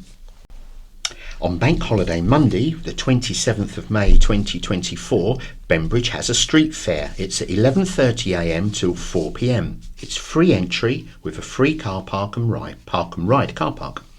There's 60 stalls, 21 classic cars, magic acts, children's entertainment, food and drinks, and it promises to be a great family day out. Shanklin Theatre Show pays tribute to renowned singer. Following a hit show at Key Arts, the critically acclaimed Songbird concert will move to Shanklin Theatre. The show pays homage to globally admired singer Eva Cassidy, who was renowned for her unique interpretation of jazz, folk and blues music. Her talent was largely left unseen until 2 years after her premature death at 32, when British audiences made her posthumous albums #1 3 times over, following radio airplay of her edition of Fields of Gold and Over the Rainbow. Performing will be Sunny and Blue Brown from the Isle of Wight, accompanied by London musicians Nina Plapp on cello and George Bone on piano. The concert takes place on October the 30th and tickets are available via Shanklin Theatre. This Bank Holiday Monday, the 27th of May, the Garlic Farm has a family farm tours Let Us Show You Around. This begins at 11 a.m. and it's £5. This May half term, why not join us on one of our farm tours with the family members who run different aspects of the Garlic Farm. Again, held at the Garlic Farm, which is in Mersley Lane in Newchurch. Grand return for Waverley.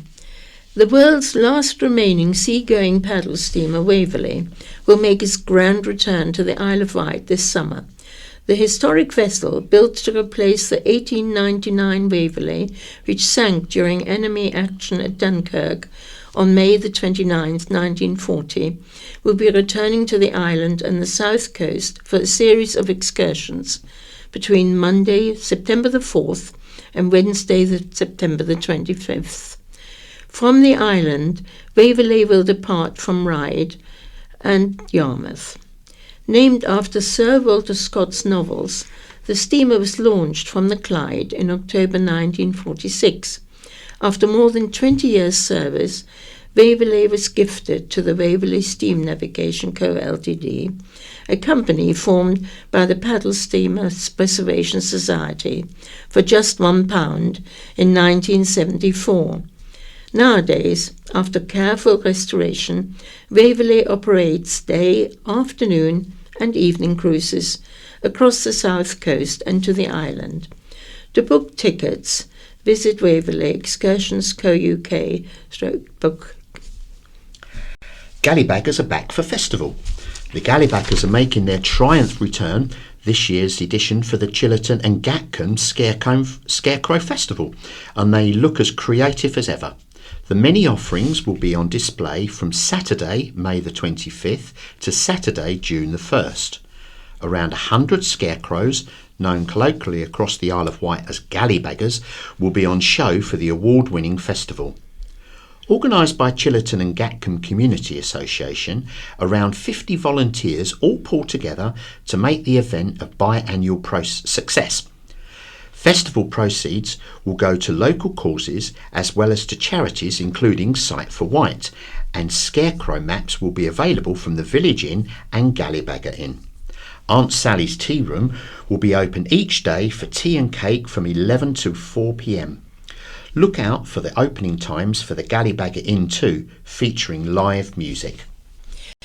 Sponsored proudly by Whitelink, 1960 weekend, 1st and 2nd June 2024. Live music on the main stage throughout the day, live entertainment around the station, relax inside or outside our new barn cafe and bar. Event open 1st and 2nd June, 9:30 a.m. to 5 p.m. Visit Isle of Wight Steam Railway Co. UK events for best value tickets. Steam train trip with a nasty twist. 2 lip-smacking new events have been added to the 2024 calendar at the Isle of Wight Steam Railway. As well as real owl festivals, cider and cheese events and 1940s and 1960s weekends, the Haven Street attraction will host its new Gin and Steam weekend together with regular fish and chip Tuesdays throughout July and August. The Gin and Steam weekend on June the 15th and 16th will give gin lovers the chance to sample a whole range of craft gins from a number of distillers at bars throughout the site, and in the luxury of an Edwardian carriage pulled by an historic steam locomotive. The weekend includes live music and entertainment. Meanwhile, the Great British Chippy Supper will be celebrated with Fish and Chip Tuesdays between July the 2nd and August the 27th.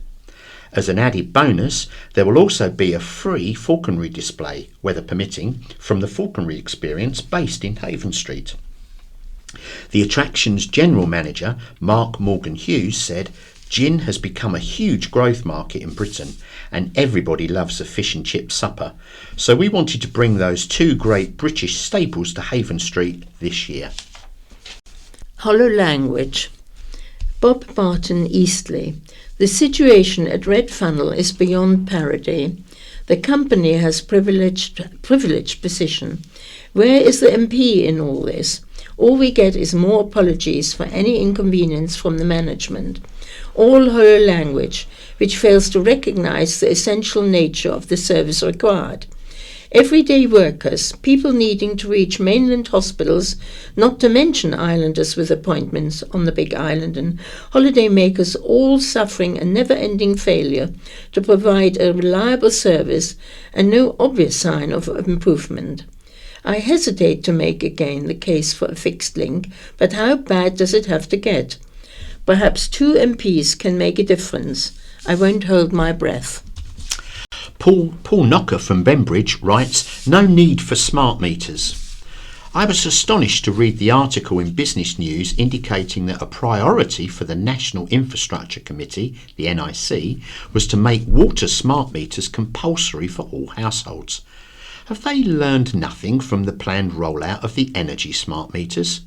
First the cost, reliability, and then the realisation by consumers that the utility companies gain control over the supply and the price.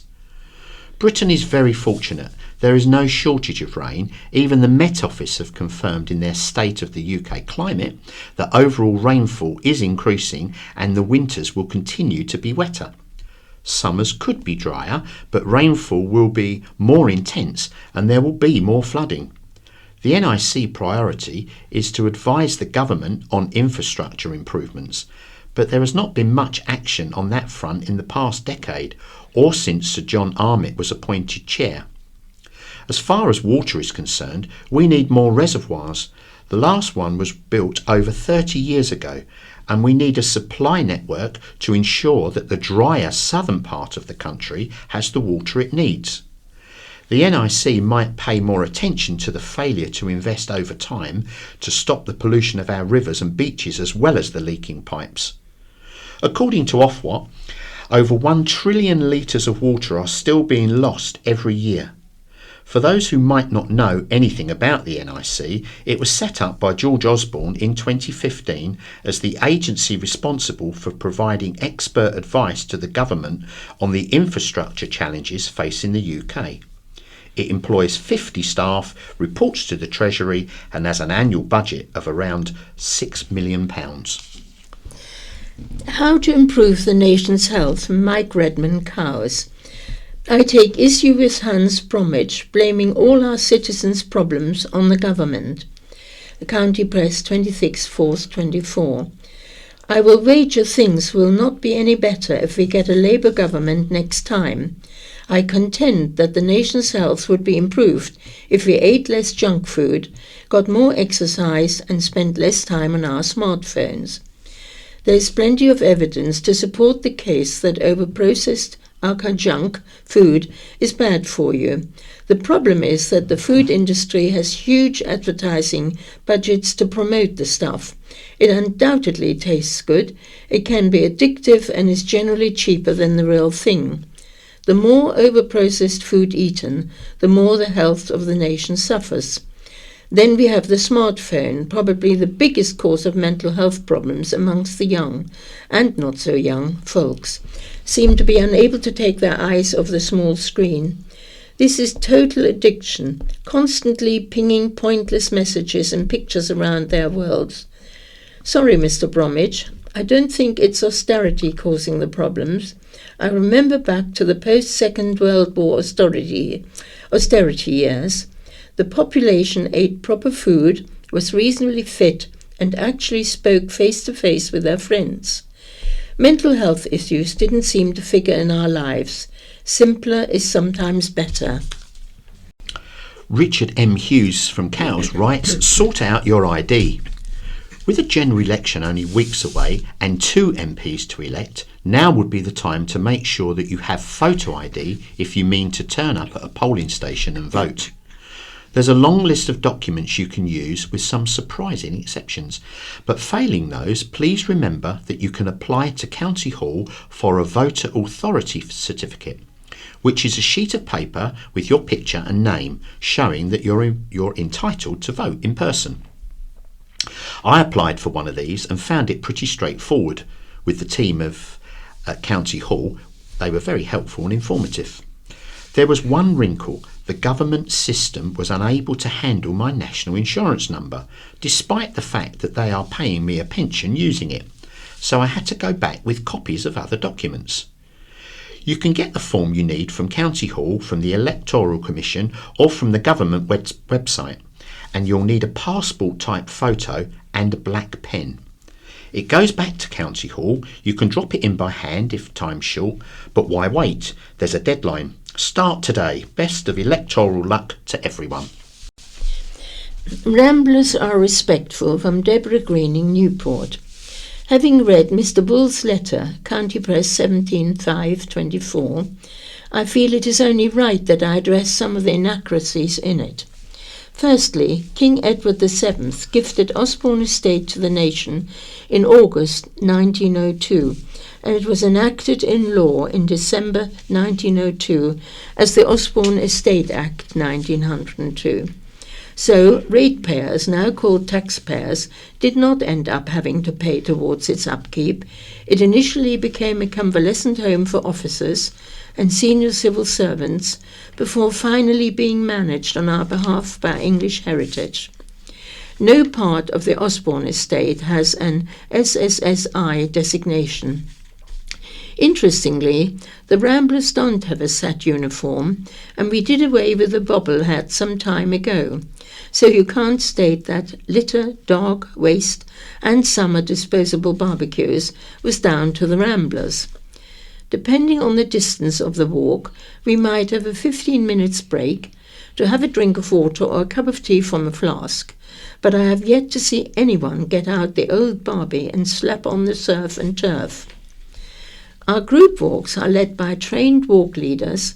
Where dogs are allowed is down to them, but we follow the countryside code so dogs are kept on the lead and their waste is picked up and bagged. Are there some walkers who litter?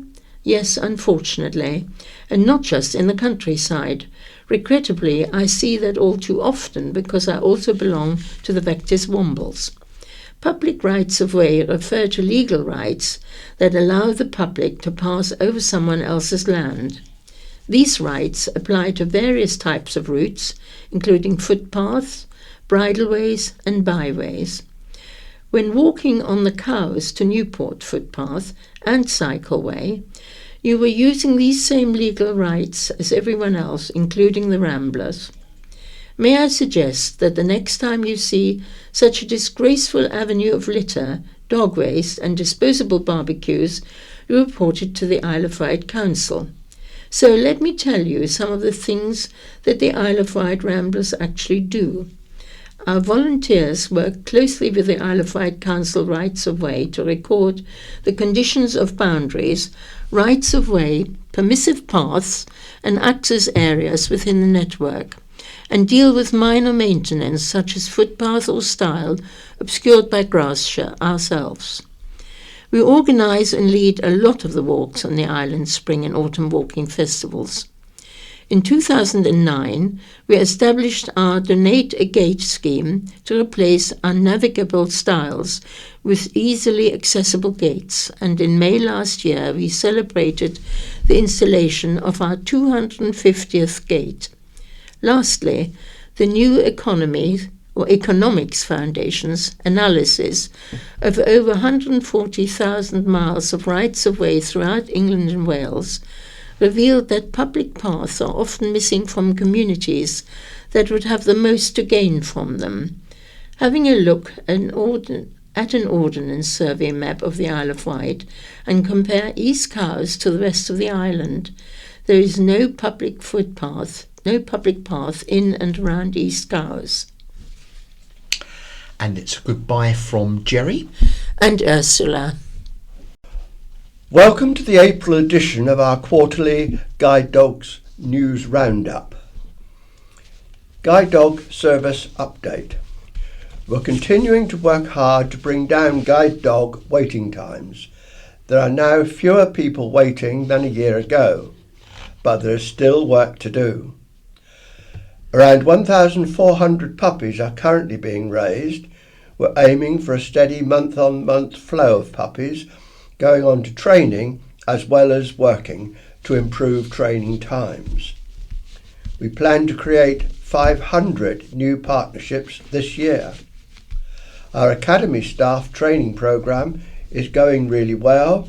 New guide dog mobility specialists are qualifying and we're recruiting for more trainees. Question and answer session. The following questions were submitted to us via email, which Pete and Maria answered. Some people think we are less able to support people with no sight compared to those who have some residual vision. Is this the case? I would like to think it's not true, but we need to take that away and do some more work to determine what the evidence says. The level of vision that someone has is one of the many factors that influence a match. It's also possible that someone's vision can differ throughout the day or change over time. The impact of this is really complex, and we don't have as much data on that as we need. It's something we've recently started to look at in more detail. How many people are currently on the waiting list for a guide dog? We currently have 1,116 people waiting to be matched, and the average waiting time is around 16 months. Averages are dangerous in this case because it depends on when the right dog comes up. What we are doing is prioritising where possible those who are waiting for a subsequent dog. 38% of people matched in the past 12 months have been waiting for less than a year, and 71% were matched within 2 years. How many of the guide dog partnerships that qualified last year are still working? We measure success rates at all stages of our dog's journey, and 93% of partnerships are still working. But note, this percentage relates to the number of partnerships that have lasted over 12 months in the year up to the end of February 2024. How often do aftercare visits happen? In the first year, the standard is 3 times, but often it is more than that to help build a strong partnership. After that, we take a person-centred approach, and they are done annually. But if someone has concerns, they should contact us. For the past year, we provided on average 3.1 visits a year to new clients and 0.8 visits to all other clients.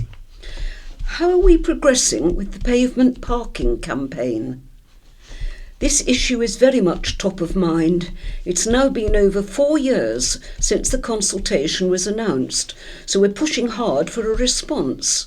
We recently organised a petition on the parliamentary website, which received nearly 30,000 signatures. We also launched a new action, asking people to sign an open letter to party leaders, and you can sign up on our website to become a campaigner. We've got an access app. What about a general app that guide dog owners could use for everything? Example, veterinary records, food orders, record of contract with guide dogs, etc. Yes, I'd love for us to be able to do this, but it isn't a quick fix. But absolutely yes, I agree. That would be terrific. How to contact us? Remember, if you need support, have any questions, or would like to change the format that you receive this communication in, email is the fastest and most cost-effective way for us to keep in touch with you. Please contact Guideline on 0800 781 1444 or at information@guidedogs.org.uk. Very best wishes. BBC Sounds. Music, radio, podcasts. Hello. Later, we'll be returning to our travel panel from last week, looking specifically for tips on where to get the best help when you're travelling blind and how to avoid situations like this. I go up to the person if I can find them and say, hi, I've registered for special assistance, I can't see properly. And the first thing they say is, oh, we'll go and get your wheelchair. And I'm like, no, my legs work fine. Like, I can walk. I just need someone to guide me to the gate. But first, a guest who almost certainly won't need too many travel tips. She is, after all, just about to take up her post as the UK's first totally blind ambassador. Victoria Harrison has already spent the best part of a quarter of a century working in the Foreign and Diplomatic Service, with postings in Helsinki and Sarajevo, and working on our response teams to the situations in Afghanistan and Ukraine. Well, now she's about to take up the position of ambassador to Slovenia. So how did she make it to this job? Before talking about that, though, I asked her just to tell us a bit more about her early life, her education and the degree of vision she has. I was born with normal vision, developed eyesight problems as a result of another childhood illness. My sight started to deteriorate more quickly, I suppose, around the time I was doing my GCSEs and A-levels. Timing's great, isn't it? And then I lost almost all my remaining vision between graduating and starting work. So, yeah, it's a sort of gradual process. I mean, getting a job as a totally blind person is tough. We know what the statistics say about that. Was this something in your mind before you lost the remainder of your sight? You know, was this something you were thinking of as a possibility? Yeah, very much so. I think it really came about in my sort of early to mid-teens. I was watching what was going on, the changes that were happening in Central and Eastern Europe with the fall of the Berlin Wall and the collapse of communism around Eastern Europe. And I remember lots of times on television news, they kept talking about diplomats meeting. And I asked my father what a diplomat does. And what I understood from that was basically that you get to travel the world and learn languages and represent your country. Sounds great. So really, it was from, I suppose, from my teenage years onwards that I'd wanted to be a diplomat. And I don't think it really occurred to me that my then partial sight would be a barrier. So was it at all? I mean, how difficult was it to get into the diplomatic service in the first place? It wasn't an issue for you. Was it an issue for anyone else? So because I sort of, gone sort of naively thinking, well, actually, I want to be a diplomat, I mainly thought that actually I wouldn't get in because I just wasn't good enough, I wasn't intelligent enough, very competitive.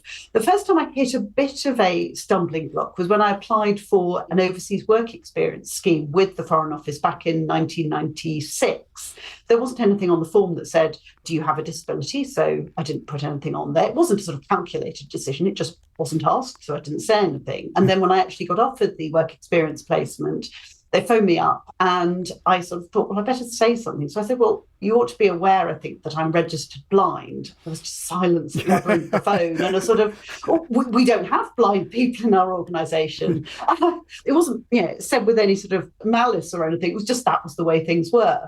And so suddenly I thought, wow, OK, this is going to be trickier than you think. But my university career service were brilliant. They explained about the Disability Discrimination Act. They explained what the sort of provisions were within it.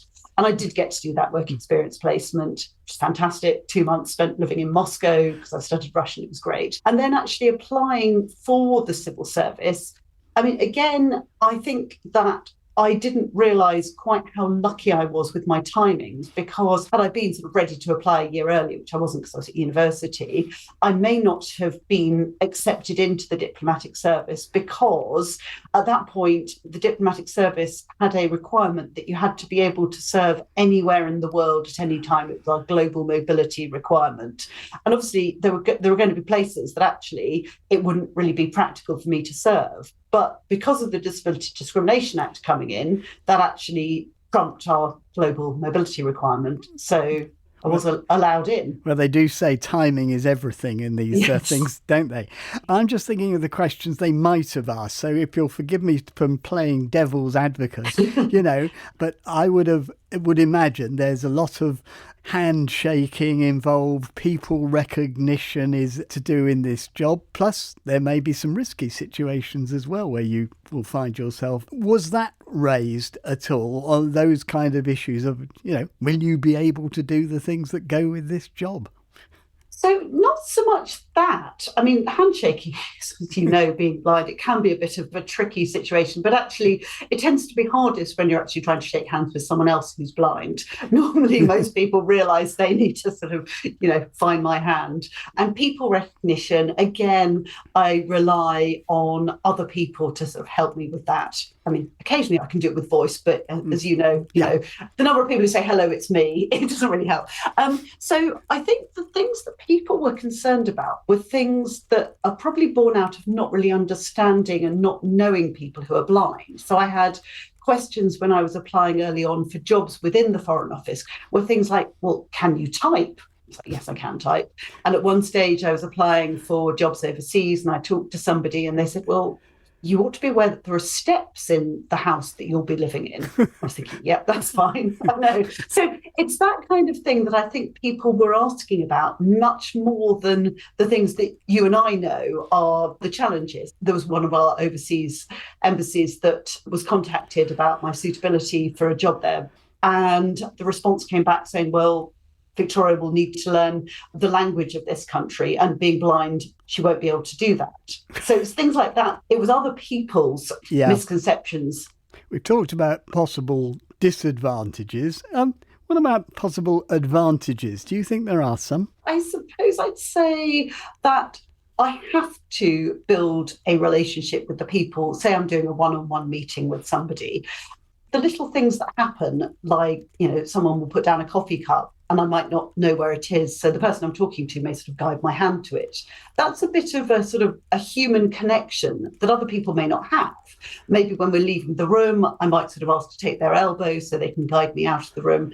Those sort of little connections can actually, I think, help to build relationships. They can help to provide a human connection that you might not otherwise have. You might have a really tricky meeting. You're talking about political issues where you and the person you're talking to have very different perspectives, or our countries have very different perspectives. But then you walk out together, there's a bit of a human connection.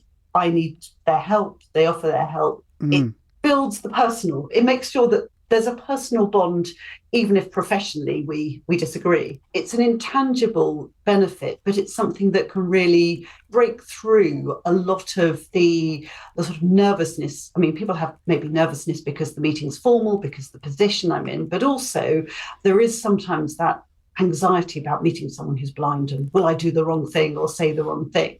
And so it can really, I think, break through both of those barriers. So, Ambassador, you start in August. Is that it? I've made it to Ambassador, or are there still ambitions for you to fulfil?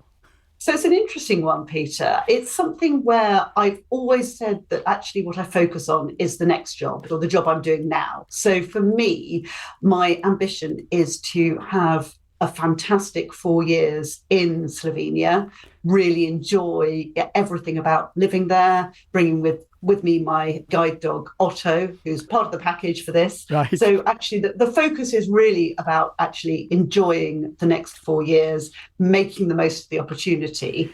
Whatever comes next, comes next. Many congratulations to Victoria Harrison. Hope we'll be talking to her again. Not all of our travel experiences are likely to be so exalted, of course, and I wanted to do a bit more picking of the travel brains of last week's globe-trotting guests. Where do you get the best help and the worst? And some tips for travelling. Well, I put these questions to prolific traveller Dawn Hopper, CEO of Travel Eyes, Aman Latif, and first Hayley Kennedy, with her startling record of having visited all 193 countries registered with the United Nations. The most amazing special assistance I ever had was in Mali, which I totally wouldn't have expected. I got this very nice young man who came and held my hand and wouldn't let me go until he'd found my guide, and he helped me with my visa and everything. So he was an absolute star. Countries I found quite difficult. I found Tahiti in French Polynesia incredibly challenging. So I only carry hand luggage, like very, very light. And my bag was 8 kilos and their limit was 5 kilos for hand luggage. So after I'd taken my laptop and camera out, my bag was below 5 kilos, but they wouldn't let me take my bag on. But they equally wouldn't tell me how to get my bag back at the other end. So I refused to check it in until I understood how I could get it back. And they shouted at me. And in the end, they threw my boarding pass and passport back at me and refused to provide any assistance. I just think they hadn't maybe had any training on how to deal with people that had disabilities.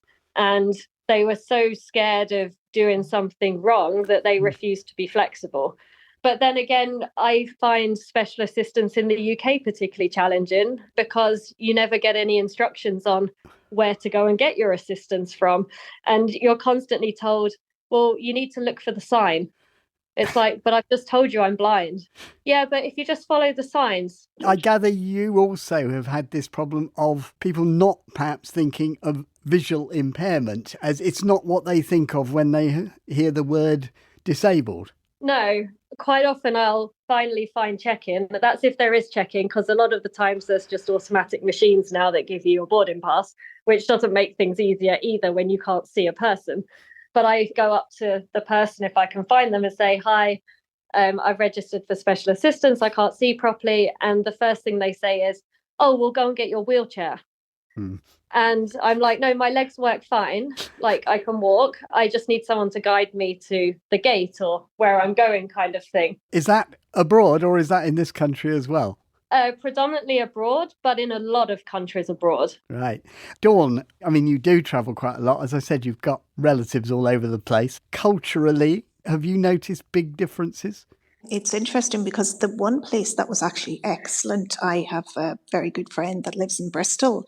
And when you arrive at Bristol Airport, there's actually a phone box there that you ring and the special assistants come out of the airport and they'll meet you.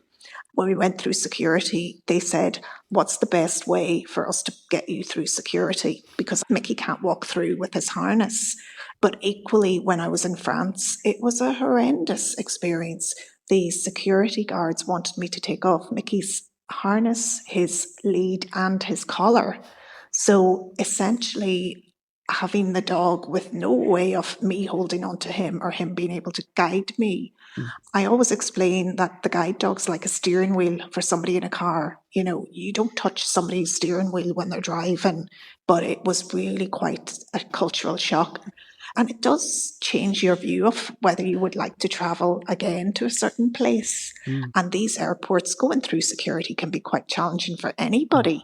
But when you're visually impaired and you don't know what to expect, are they going to allow me to walk through? Are they going to search me? What's the machine like? Put your foot in this machine. Well, put my foot where? There's quite a lot of negative ones there. Any positive ones? Not so much in UK, somewhere else that you've found a surprisingly positive experience? Kindness and positivity goes a long way. Certainly in Spain, in Alicante, in the airport, you know, I was trying to explain that if you have to be there 3 hours beforehand, the dog needs to spend, we would call it, or go to the bathroom. So you really have to work with the officials. And if you've already gone through security, you can't go back out. And they have been excellent in terms of sort of working with me, allowing me to go out some back door and down stairs to make the dog able to relieve himself before the flight. It's just a shame there isn't formal procedures and policies so that you have that consistency.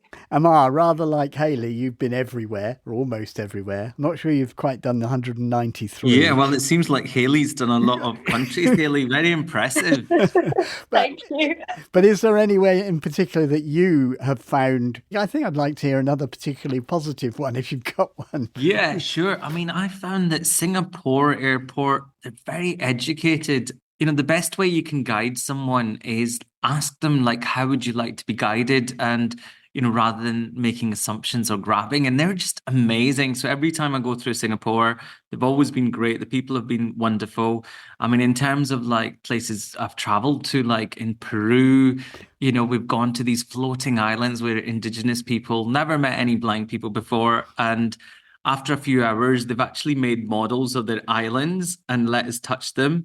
We've gone into their museums. They've opened up the glass cases and let us feel these ancient Inca artifacts. And I was just going to say, you know, Dawn and Hayley, like what I found, if you do need assistance at UK airports, the best thing to do is get the number for special assistance and call them, like, you know, the night before. And also then when you're in your taxi, it's quite good to just give them a call, and you know, often they'll have someone waiting for you. So it's not a known thing as much, but that really, really helps. I want to explore tips for visually impaired people. And Hayley, you travel light, I think.